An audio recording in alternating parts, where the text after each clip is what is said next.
So today I'm with Chris Griffiths, and I got to say, this is a great book that you've put together. It's Grasp Killer Ideas. And this book, first of all, not only does it have great content, but I want to say that it is just a beautiful book, really nicely put together, very easy to read, and well thought out. So I'm thrilled to have you with me this morning, Chris. And I want to ask you a few questions. Obviously, the book is called Grasp for a reason because you have an acronym called Grasp, and I just would like you to talk about what that methodology is a little bit. Sure, it's great to be talking with you, Stephen. GRASP is an acronym, and before I say what the acronym is for, GRASP itself is a powerful word. GRASP means to catch hold of, to understand, to retain. So it's a very powerful and positive word. But it was actually an acronym for modes of thinking that people need to think about when they're looking at innovation and creativity. We looked at generative thinking, reactive thinking, analytical thinking, selective thinking, and to pull it all together, you have to have proactive thinking. Now, a lack of understanding of these modes of thinking will mean that it makes it very difficult for people to innovate. And then you have the GTS, which the solution finder. Can you say a little bit about the solution finder process that you have? Yeah, the book, Grasp the Solution, it was called Grasp Killer Ideas. That was the first draft that we gave to you, Stephen. We wanted you to be one of the first. It's called Grasp the Solution, so GTS. We've broken the book down into two areas. One is the context. It's understanding what you need to know before you use the tools. Too many people focus on just the tools. Now, the GTS system comprises of GRASP, which is understanding the environment and understanding thinking about thinking, and the solution finder is the process and the methodologies. It's the practical and pragmatic series of events one can go through to make innovation less fluffy. I do not like fluffy innovation. I know that you're very much the same in that people can spend so much time just focusing on idea generation. But actually, idea generation itself is one of the easier parts of the process. To actually innovate, you have to do much more. And that's what the whole solution finder is about. It's about making sure you're in the right environment, making sure you've got the right tools, making sure you've got the right processes, and making sure you know how to make it happen at the end of it.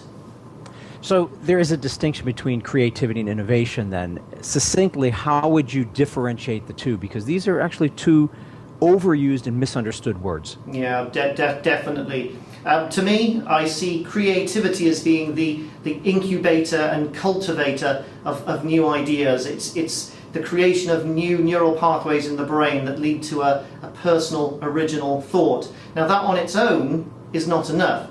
Innovation is the marriage of creativity and sound logic, which, when applied together, actually can deliver a solution that one can explore or follow. So it's far more powerful to combine logic and creativity. Innovation is not just creativity, and that's the mistake so many people think. They have all of these creative programs, but what they need is balance. They need the logic behind it as well. They need the analytical skills as well as the generative skills. So let's build on that a little bit, because one of the things that I find, and I agree with you completely, that the generation of the idea is the easy part.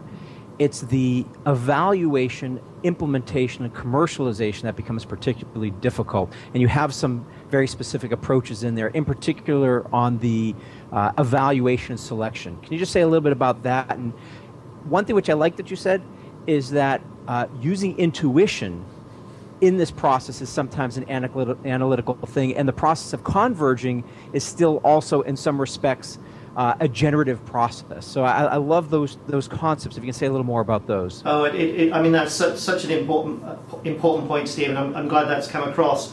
A lot of people tend to separate generative thinking with analytical thinking. Once you get down to analyzing the ideas, you have to be logical. You couldn't be more wrong. I can show you study after study after study that shows you good analytical thinkers are also very generative. They're very right brain, or rather they're whole brainers. So they use all of their skills. They use their emotion, their intelligence, their logic. They use it all together to make the right decision. And this is one of the key points, because if you can come up with multiple ideas, how do you know which is the best one? How do you know which one to follow? So what we've done is come up with a system that actually allows you to continue to be generative even though you're trying to converge to a decision. Now, people often have said to me, Chris, that's impossible. You can't use divergent generative thinking to converge to a point. They're absolutely and totally wrong. And we've created a process that includes the use of mind mapping, which is a fantastic generative tool that allows you to use logic and emotion and generative thinking during the analytical phase. Well, that was actually where I wanted to go with this, which is mind mapping. I mean, I can see in the background right now that you have a mind map there. And I know that you work with ThinkBuzan, who's sort of the father of mind mapping. And so can you comment a little bit about, maybe, because there's so many people who talk about mind mapping and they use it incorrectly in many cases. What are the misconceptions about mind mapping, and what is the, the one or two most powerful uses of mind mapping that you think exist that people don't know about? Tony ThinkBuzan created the mind map 30 to 40 years ago. Fantastic tool. It really started me on my creative journey, so as to speak. So I owe a lot to Tony. And the mind mapping as a tool is a tool that we should all use, but you're absolutely right, people use it wrongly. The mind map itself is a generative thinking tool. We should use it for absolutely anything. It's a thinking tool for any thinking task. So it's very difficult to say, well, what is it best used for? If I had to say, well, pick an example could be to write a book. It's so easy. You start at the middle of a page, you put the title of your book, you say, what are your main chapters? You draw your branches. You then say, well, what do I need in each of those main chapters? You draw your branches. So when I'm talking about that, what do I need? People can write books in 10% of the time it takes them normally. Now, there is a lot of misconceptions about mind mapping, and quite often what people think is a mind map is not a mind map. It's a concept map or a flow map or a spider diagram.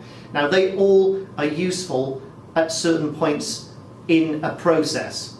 The mind map is a very generative tool. I mean, one of the key things is a mind map that's drawn by you is far more powerful than one that's drawn for you. And a lot of software creates the mind map for you. Well, that's not the visual representation that you've got in your brain. And the mind map is there and designed to stimulate your thinking. So it just makes thinking easier. But to look at it at its most basic, a lot of people, when they're trying to come up with ideas, they'll write in lists, or they'll sit in front of a word processor and start writing documents. And it's absolutely the wrong environment to put yourself in. A mind map allows you to capture ideas from any angle. It's actually one of the most structured forms of thinking you can possibly use. A lot of people say to me, Chris, mind mapping's great, totally unstructured thinking. Absolutely wrong. It's very, very structured, but it allows you to prevent having any form of blockage because you can keep going off in any direction. That's why people get writer's block when they're trying to come up with ideas and write proposals, doing it the old linear, sequential way.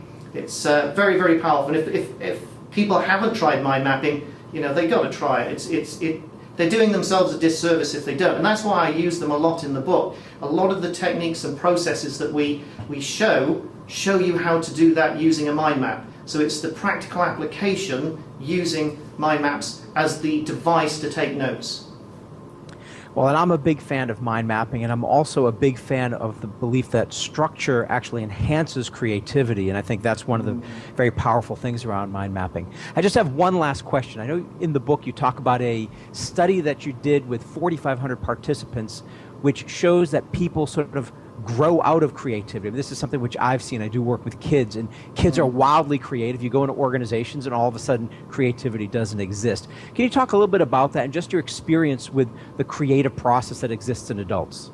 Yes, yeah. It's something that's quite scary, quite shocking, but the realization of it can help us dramatically.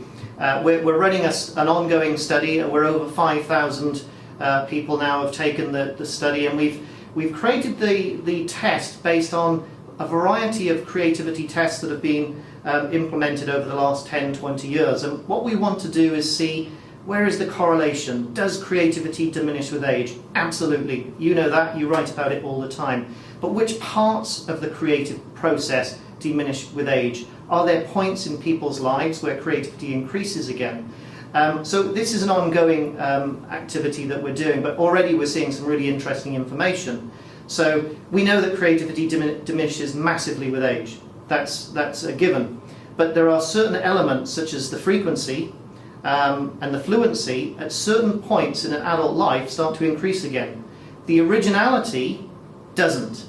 And that's for a variety of reasons, we can't go into here. But the work that we're doing with Grasp the Solution and the work that you're doing is all about helping people to recapture their ability to create and innovate. And one of the things which people should take heart of, and it came out absolutely clearly through the study, is that those individuals that have actually spent time researching creativity and innovation scored massively higher in the tests than the individuals that didn't. So it just shows that a realization and an appreciation that we need to know what we don't know, and we need to know what's stopping us being creative. I mean, too many people focus on how to be more creative. Actually, a lot of the work that I've done and a lot of the research that I'm still doing is all about what we should stop doing to be more creative rather than the reverse. So we can see that once people have an appreciation for that, their creativity level jumps by a factor of around about 30%. So you're seeing a 30% increase in scores on people who just consciously think about improving their creativity. That's so easy. Just understand a bit more, be a bit more proactive with your thinking, and you can be 30% more creative. I mean, it's not difficult. Well, this is all fascinating, Chris. I would love to talk with you for probably another 2 or 3 hours about this, but I know that we can't do that. So I want to just thank you so much. I mean, the book is, like I said, it's not just a beautiful book. It has fantastic concepts, and I'm thrilled that you wrote it, and I can't wait for everyone else to get their copy of it. So thank you for your time, Chris, and I look forward to collaborating in the future. Fantastic. Thank you very much, Stephen. Really appreciate it.